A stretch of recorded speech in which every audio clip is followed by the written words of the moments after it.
What shapes us? That's the question I keep coming back to. What shapes the way we think, the way we work, the way we lead, the way we parent, the way we build companies, vote, worship, create, disagree, communicate, consume, and imagine the future? And maybe the bigger question is this: where are we going? Not just where is technology going, not just where business is going, not just where politics is going, but where are people going? Because the future doesn't just show up in gadgets and policies, products, or platforms. The future shows up in people first. It shows up in what we value, what we fear, what we normalize, what we reject, what we pass on, and what we decide we no longer want to carry. That's really what this show is about. Welcome to The Ryan Vet Show. The Ryan Vet Show. And whether you've listened from the beginning or this is the very first episode you've ever heard, this is the place to start. Why start here? Well, now, you might be asking a fair question.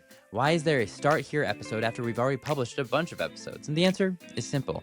Up to this point, this show has primarily been essays, monologues, reflections, scripted thoughts on generations, culture, leadership, society, and the future. And many of you have told me you like that. Some of you read the essays, some of you listen to them, some of you do both. And we're going to keep doing that. But this show is expanding. This next chapter brings in outside voices, guests, conversations, stories, researchers, authors, founders, creators, leaders, and people who have lived something, built something, studied something, or seen something worth understanding. So this episode is a line in the sand, if you will. Not because everything before this was wrong or incomplete, but because the show is becoming broader. It's still about culture, it's still about generations, it's still about society, it's still about where we're headed. But now, instead of only hearing my thoughts, we're going to bring more people to the table. And I think it matters. I've always been curious about what shapes what's next. That probably started long before I had language for it. I was the kid who was always starting something. I joke about the lemonade stand being my start, but it's not really a joke at all. That lemonade stand eventually turned into a real business. So when I was only 14, I walked down to the courthouse with my dad and incorporated my first business because they wouldn't let a 14-year-old sign the papers. Since then, I've had some successes and I've had plenty of failures. Probably more failures than successes, depending on how honest we're being. I've built companies, I've led teams, I've worked across different industries like technology and marketing and healthcare and education, hospitality, software, and even Main Street businesses. I've been in early conversations around machine learning, big data, predictive analytics, prescriptive analytics, and artificial intelligence back in 2009, 10, and 11, long before AI became the word everybody slapped on a pitch deck. I've led people older than me. I've managed people younger than me. I've worked professionally in the workplace with people from the silent generation all the way down to Gen Z, and in educational settings, Gen Z, Gen Alpha, and even Gen Beta. And somewhere along the way, I started realizing that most of the tension we experience in work and leadership, culture, and society is not just about age. It's about formation.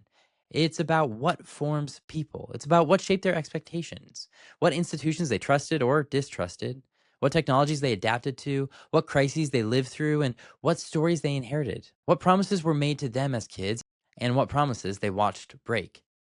That's where my curiosity about generations really deepened. Not generations as stereotypes, not lazy labels, not boomers are this and millennials are this, Gen Z is ruining everything. I'm not interested in that. I'm interested in the deeper question: what forms people? Because once you understand that, you begin to understand why generations collide, why culture shifts, and why the future often feels like it arrives before we're ready for it. One of the big things I pushed back against for years is something I like to think of as the label lie. The label lie says that once we name a group, we understand that group, like boomers, Gen X, millennial, Gen Z, progressive, conservative, entrepreneur, academic, activist, technologist, traditionalist.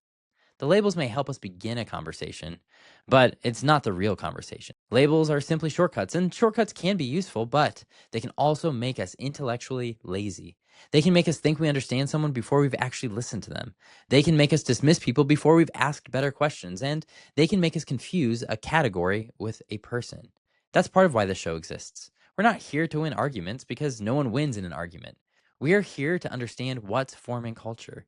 We're here to ask better questions about what's shaping us as human beings. So, moving forward, what should you expect from the Ryan Vet Show? You should expect conversations about culture, society, generations, leadership, technology, work, family, education, media, business, creativity, and of course, the future. But more than that, you should expect conversations about the forces underneath all of those things. The forces that are shaping who we actually are, how we work, what we value, how we lead, how we communicate, and how we disagree. And most importantly, where we're headed next because of all of this. Some episodes will still be solo essays and monologues. Those will continue. But some episodes moving forward will be interviews with people like New York Times bestselling authors or researchers and reporters, entrepreneurs, nonprofit leaders, lobbyists, founders, creators, innovators, top voices, and someone with something meaningful to say. Some guests may have sold more than 1 million copies of their books. Some may have built companies. Some may have studied cultural trends for decades. Some may have even founded nonprofits or been the leaders of movements, and some may have shaped policy. Some will even be musicians because I always believe music does more than entertain us. Music tells us what culture is feeling before culture always knows how to say it. And some guests may simply be people with remarkable human stories because not every important voice comes with a title. Sometimes the most meaningful insight comes with someone who has lived through something or lost something or built something or challenged something or noticed something the rest of us missed. That's the kind of show that this is becoming, a place for stories, research, and ideas that help us understand where the world is going. Now for some ground rules. I want to say something clearly at the beginning of this next chapter for the show. I will not agree with every guest personally, nor will you agree with every guest. And every guest will likely not agree with me. That's not an issue with the people I choose. That's part of the point. We live in a time where it's very easy to confuse disagreement with danger. It's easy to assume that if someone says something we don't like, they shouldn't have been invited to have the conversation at all. But I don't think that's how we learn. I really don't think that's how we grow. And I don't think that's how we become wise. One of the leadership stories I've always appreciated is Abraham Lincoln surrounding himself with people who did not simply flatter him or agree with him. Doris Kearns Goodwin famously explored this in Team of Rivals, and the point is powerful. Disagreement handled well can sharpen things. That's the spirit I want for the show. Not outrage, not cheap controversy, not debate for the sake of debate, but honest conversations, respectful conversations, curious conversations. There may be an episode where you think, I'm not sure that I agree with that. Good. There may be something that you hear that actually challenges your assumptions. Good. There may be an episode where a guest says something differently than I would have said it. And that's okay too. The goal is not indoctrination. The goal is understanding. The goal is not to tell you what to think. The goal is to help all of us think more clearly. I think good conversations are becoming rare. We have more content than ever, but not always more understanding. We have more opinions than ever, but rarely more wisdom. We have more access to information than any generation before us, but sometimes it feels like we have less patience, less nuance, and less willingness to listen. And that's dangerous. Because if we only listen to people that already sound like us, think like us, vote like us, work like us, or process the world like us, we don't become more informed. We become more insulated. And insulated people are easy to manipulate. Curious people are harder to manipulate. That's why curiosity matters. That's why dignity matters. That's why humility matters. And that's why this show matters to me. Because I don't want this to be a place where we flatten complicated things into easy slogans. I want this to be a place where we slow down long enough to ask, why is this happening? Where did it come from? What shaped this belief? And what are we missing? What might this mean for the future? And how do we lead, live, and respond with more wisdom? Part of what I bring to this conversation is not just research, it's practice. I'm not sitting in a room only reading about these things, although I do spend a lot of time reading, writing, and researching. I've also lived this. I've hired people, fired people, led teams, built companies, lost money, made mistakes, sat in boardrooms, spoken on stages, worked with students, taught in academic settings, served in advisory roles, interviewed leaders, been interviewed myself, and tried to make sense of all the patterns underneath all of it.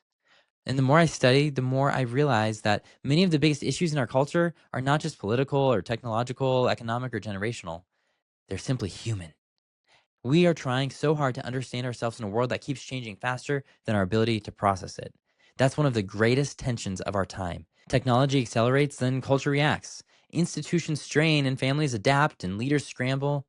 Generations each interpret that same moment through a completely different lens. And somewhere inside of all of that, people are trying to figure out who they are, what matters, and where they belong. That's the conversation I want to have. So let me also say what the show is not. This show is not about my hot takes. It's not a show built around outrage. It's not a show where every topic has to fit neatly into a political box. It's not a show where a guest is expected to endorse my worldview or yours. And it's not a show where generations are reduced to caricatures and labels. We're going to talk about hard things, but we're going to try to do so with dignity. We're going to talk about cultural shifts, but we're not going to try to panic every single time something changes. And what I love talking about, we're going to talk about the future, but we're not going to pretend that I or anyone else has a crystal ball. And we're going to talk about generations, but we're going to remember that every generation is made up of actual people, real individual human beings, not just headlines or memes or stereotypes. The other thing I want to say is you don't have to listen to every episode the same way. Some of you may love the solo essays. Some of you may prefer the interviews. Some of you may come just for the authors I interview, or maybe the researchers or the human interest stories. Some of you might just listen only when a topic grabs your attention, and that's totally fine too. My hope is that over time, the show becomes a kind of library, if you will, a place that you can return if you want better understanding on what is shaping culture, leadership, generations, and the future. You may not care about every conversation, but I hope every conversation helps someone. And I hope this collection over time helps us all see more clearly. As we begin this next chapter, I genuinely want your feedback. What do you love hearing? What do you want more of? What do you not love so much? That's okay too. I want to hear it. Who should we talk to? What topics should we explore? What questions do you think people are afraid to ask but need to be asking? You can reach out to me directly through my website and drop me a note. And if this show is helpful to you, the best thing you can do right now is simple. Subscribe or follow wherever you're listening, scroll down to the bottom and rate the show, and leave a review if the platform allows it. Share it with someone who's curious about the future or culture or generations or leadership. And of course, as always, please join my newsletter if you want essays and research and reflections that often shape the conversations we're having right here. You can scroll through the existing episodes and listen to whatever grabs your attention. There are already essays on generations, culture, change, and the future of what's waiting for us. And now there are conversations coming with some exciting guests. So that's why this episode exists. Call it a bridge, if you will. From essays to conversations, from my voice to many voices, from scripted reflections to open dialogue. This show is ultimately about asking better questions about what's shaping us. It's about understanding the forces forming who we are and where we're headed. It's about listening well, thinking clearly, and staying curious in a world that keeps trying to make us choose sides before we've even asked enough questions. So I'm so glad you're here. Welcome to The Ryan Vet Show. Until next time, I'm Ryan Vet. Inspire forward. Thanks for tuning in to The Ryan Vet Show. Be sure to subscribe, comment, and like this episode. Plus, share it with someone who needs to hear it.